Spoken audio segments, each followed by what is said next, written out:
और जो दूसरा बंदा आता है वो नया पंखा चलाता है, उस पंखे के नीचे नमाज नहीं पढ़ते। हालांकि हमारे घरों में ऐसा नहीं होता। बिलखुसूस नौजवान जो हैं वो ग्रुप बनाकर बैठ जाते हैं और फिर दुनिया की बातें करना शुरू कर देते हैं, फ़लाँ ने ऐसा किया, फ़लाँ ने ऐसा किया। शीदे मीदे की बातें करनी है तो घर का ड्राइंग रूम खोलें, उसमें बैठ के कर लें। मस्जिद जो है अल्लाह पाक का घर है, वो इबादत के लिए बना है, शीदे मीदे की बातों के लिए तो नहीं बना हुआ ना। कि सहाबा किराम अपने मसाइल लेकर जो हजूर की बारगाह में आते थे और हजूर उनके मसाइल का हल उनको मस्जिद में बताते थे। मस्जिद की मोहब्बत पैदा हो जाए और हमें फ़िक्र हो कि हमने मस्जिद का बिल अदा करना है। जिस तरह हमें अपने घर की फ़िक्र होती है कि बिल अदा ना किया तो हम कर्जा पकड़ के बिल अदा करते हैं कि हमने बिल अदा करना है, जी मीटर ना उतर जाए। कि जो शख्स दुनियावी बातें मस्जिद में करता है, अल्लाह रब्बुल इज़्ज़त उसके 40 साल के अमाल बर्बाद करता है। अल्लाह।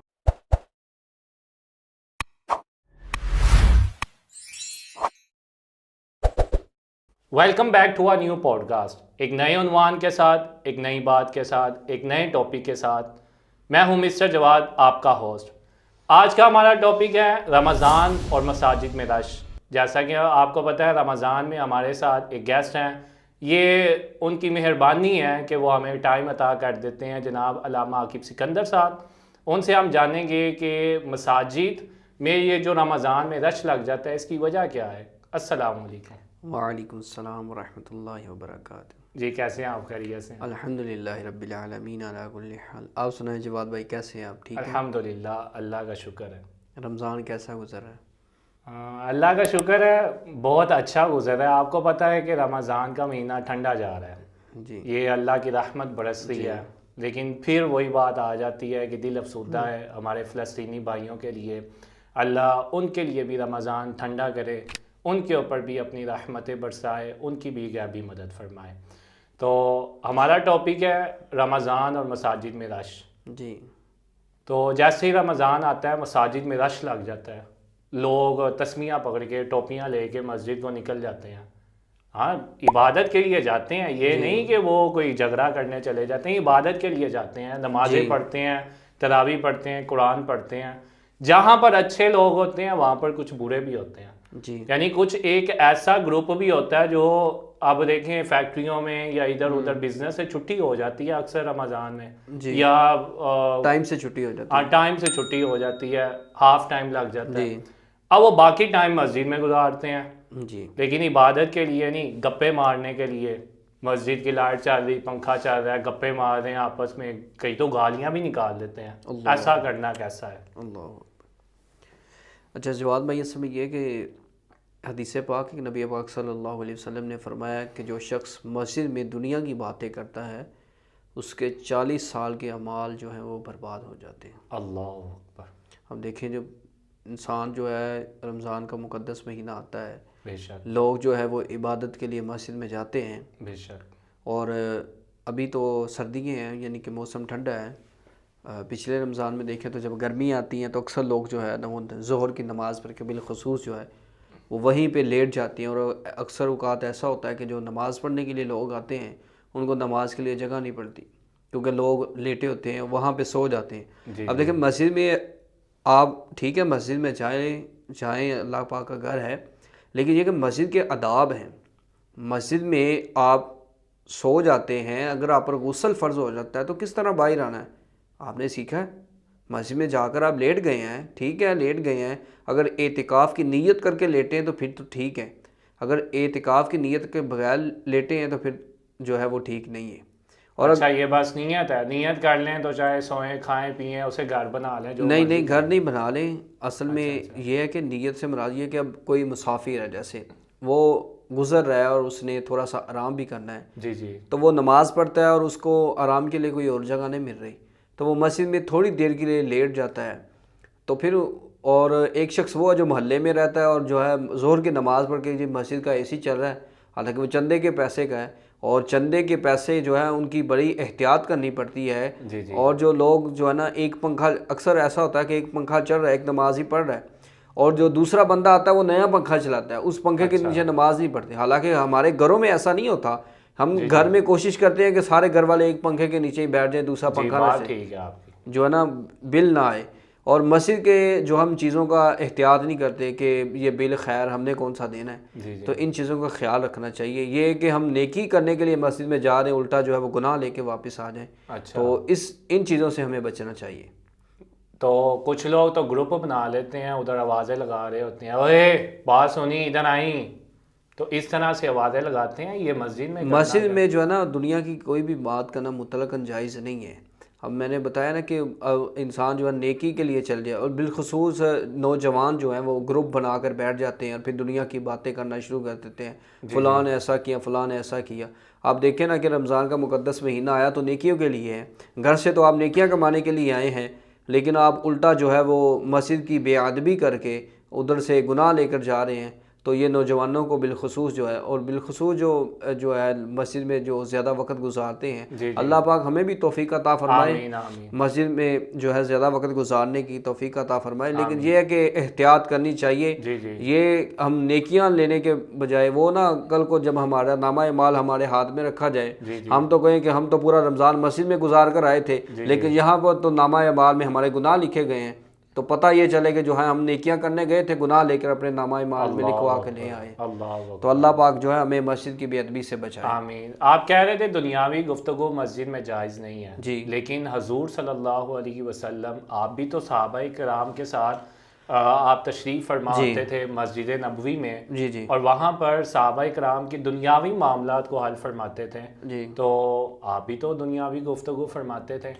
देखें, अब दुनियावी गुफ्तगू जो हजूर नबी पाक सल्लल्लाहु अलैहि वसल्लम फरमाया करते थे वो ये थी ना कि सहाबाए किराम अपने मसाइल लेकर जो हजूर की बारगाह में आते थे और हजूर उनके मसाइल का हल उनको मस्जिद में बताते थे। ये दुनियावी गुफ्तगू ज़रूर थी, लेकिन ये एक इल्म था जो हजूर उनको सिखा रहे थे, ये एक दीन था जो उनको सिखा रहे थे, जो हम तक पहुँचा। आप ठीक है, आप किसी आलिम के पास जाएं, मस्जिद में बैठें, अपने जो इमाम मस्जिद के पास बैठें, उनसे पूछिए आपके कारोबार में कोई मसला है, कारोबार के बारे में डिस्कस करें कि मैं शरीयत के मुताबिक किस तरह कारोबार कर सकता हूँ। है तो बज़ाहिर दुनियावी गुफ्तगू आपकी कारोबार की है, लेकिन ये होगा कि आप उनसे शरई रहनुमाई लेने के लिए बात कर रहे हैं, तो फिर तो जायज़ होगा दुनिया की बातें करना।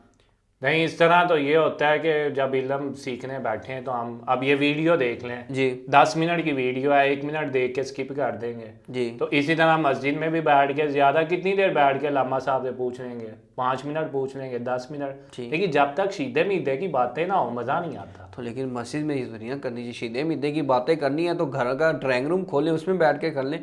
मस्जिद जो है अल्लाह पाक का घर है, वो इबादत के लिए बना है, शीदे मीदे की बातों के लिए तो नहीं बना हुआ ना। अब ये चाहते हैं कि शीदा मीदा आके मस्जिद में जो बैठ जाए। अक्सर ऐसा ही होता है रमज़ान में जो है ना, वो दोस्त जो है ना वो बैठ जाते हैं और कुछ लोग अफ्तारी के लिए बैठ जाते हैं, चले मस्जिद में खाना शाना आएगा खाएंगे, उधर भाग रहे, दौड़े लगा रहे हैं, गप्पे शप्पे, ओए इधर आ, ओ पानी लेके आओ, खजूरें मुझे भी दे, इस तरह की आवाज़ें लगाते हैं। हालांकि ये मस्जिद की बेअदबी है, इन चीज़ों से बचना चाहिए हमें। अच्छा जी। तो आप मस्जिद में सोना भी जायज़ नहीं है जैसे आपने कहा? नहीं, मुतलकन जायज़ नहीं है, मैंने ये नहीं कहा कि जायज़ नहीं है, लेकिन ये देखें कि कोई शख्स एतिकाफ़ की नीयत कर लेता है, जैसे आखिरी 10 दिन के एतिकाफ़ की नीयत करते हैं या कोई नफली एतिकाफ़ की नीयत करता है, अब उसके लिए मस्जिद में सोना जायज़ हो जाता है एतिकाफ़ की नीयत करने के बाद।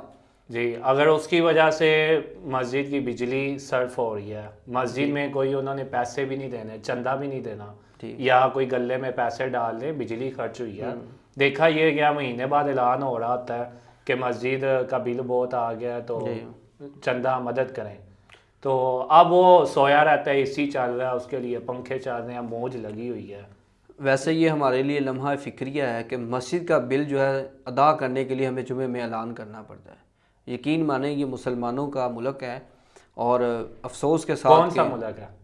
मुल्क पाकिस्तान जो। अच्छा, पाकिस्तान है ना, बताएं हमारे नाज़रीन को। पाकिस्तान जी, पाकिस्तान ही है नाज़रीन, पाकिस्तान ही। कोई इंडिया समझ ले फिर। नहीं, इंडिया नहीं, पाकिस्तान की बात करें कि मस्जिद का बिल आता है तो हमें तो खुद चाहिए कि हम जो है, हमें पता होना चाहिए कि मस्जिद का बिल आ रहा है, हमें अपने घर का पता है। देखिए, एक फ़र्द जो है वो अपने पूरे घर का बिल अदा कर रहा है और एक मोहल्ले की मस्जिद के लिए इमाम साहब को ऐलान करना पड़ता है कि मस्जिद का बिल आया, तमाम दोस्त अहबाब तावन फरमाएं।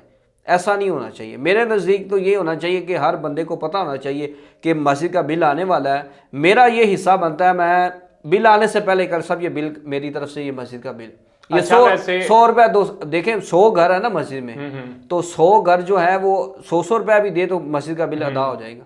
वैसे एक मेरा मशवरा है, इधर हो सकता है। अब देखें जैसे हमारे घरों का बिल होता है उसका एक रेफरेंस नंबर होता है जी, हम ऑनलाइन चेक कर लेते हैं कितना बिल आया जी, तो अगर मस्जिद का रेफरेंस नंबर हर बंदे के पास हो जी, और जैसे ही बिल आने वाला हो तो वो देख लें ऑनलाइन आने से पहले, जी, वो ऑनलाइन देख ले कि इतना बिल है और तमाम बंदे जाके लामा साहब को दे दें ये मेरी तरफ से, ये मेरी तरफ से, ये मेरी तरफ से, तो लामा साहब को ऐलान करने की ज़रूरत ही नहीं। कैसा मशवरा वैसे?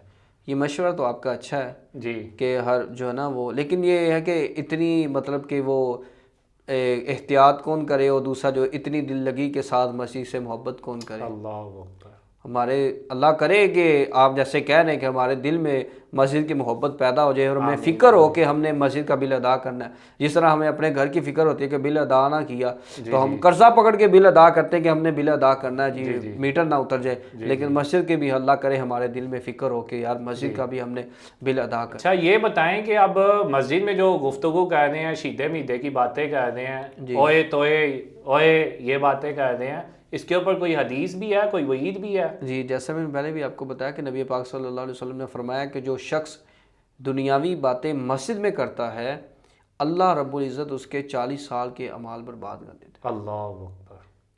तो ये देखिए जिसकी उम्र भी 40 साल नहीं है तो उसके 40 साल के अमाल बर्बाद हो गए तो हमारा क्या बनेगा। अल्लाह अकबर। हमें इससे बचना चाहिए। अल्लाह रब्बुल इज़्ज़त का घर है, उसमें हमें दाखिल हो, मस्जिद में भी दाखिल होने के आदाब है ना कि जब मस्जिद में आप दाखिल हो तो पहले तो फिर आप ऐसे करें कि हमारे नाज़रीन को मस्जिद में दाखिल होने के आदाब, बैठने के आदाब, सोने के आदाब, यानी जो इत्काफ भी तो होगा, सोने के आदाब या वो इबादत कर रहे हैं उसके आदाब सिखा दें। आप कुरान कोई ऊंची ऊंची पढ़ रहा होता है, पास कोई नमाज पढ़ रहा है, तो इसके हवाले से आदाब सिखा दें आप। असल में मस्जिद के आदाब जवाद भाई ये होते हैं कि हमारे नाज़रीन भी सुन लें कि मस्जिद में जब हमने दाखिल होना है ना तो हमने सीधा पाँव मस्जिद के अंदर रखना है जी, और फिर हमने मस्जिद के अंदर सलाम करना है। शर्त ये है कि जो मस्जिद में लोग बैठे हैं वो किसी इबादत में मशगूल ना हो या इल्म गुफ्तगू ना हो रही हो। अगर वो फारिग बैठे हैं तो फिर जो है उनको सलाम किया जाए। जी, सलाम करने के बाद आप मस्जिद में आएँ और मस्जिद में इस तरह नहीं चलना चाहिए कि आपके कदमों की आवाज़ पैदा हो, जूतों की आवाज़। जी जी, और फिर आहिस्ता आहिस्ता कदम रख के मस्जिद में जाएं। जी जी, जहाँ पर आपने बैठना है वहाँ पर बैठें। कोशिश करें कि आप अगली सफ में बैठें, यानी जगह खाली है ना तो आप जाके पहले अगली सफ में बैठ जाएं, क्योंकि नबी पाक सल्लल्लाहु अलैहि वसल्लम ने फरमाया ना कि जुमे के दिन जो है लोगों की गर्दनों को फलांग के जाता है तो अल्लाह रब्बुल इज़्ज़त उसको जहन्नम का पुल बनाएगा कि लोग उससे गुजर कर जहन्नम में जाएंगे। अल्लाह अकबर। इधर से एक ये भी बात है कि अब कई तो रमज़ान में मस्जिद में जाते हैं